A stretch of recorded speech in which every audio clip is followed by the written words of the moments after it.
વડોદરા શહેરના સરદાર એસ્ટેટ નજીક આવેલા શ્રી ડભોઈ દસાલાલ ભવન હોલ સામે મારુતિ લાઇનિંગ એન્ડ ફર્નિચરની દુકાનમાં 4 વાગ્યાના અરસામાં આગ લાગતા અંદાજે 15 લાખના ફર્નિચર સહિત સામાન આગમાં બળીને ખાખ થઈ ગયો છે।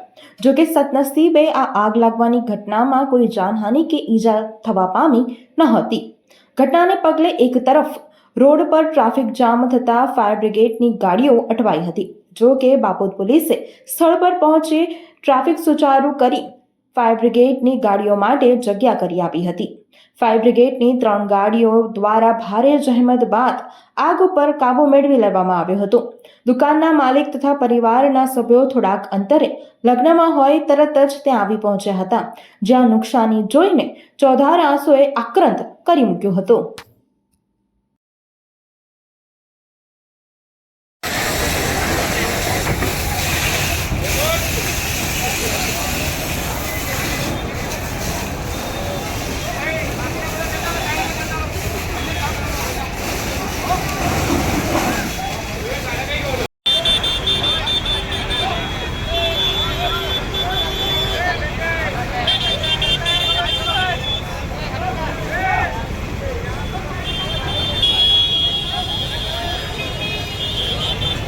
વડોદરાના સમાચાર જુઓ તથા આપણી ચેનલને સબસ્ક્રાઇબ કરો અથવા સંપર્ક કરો।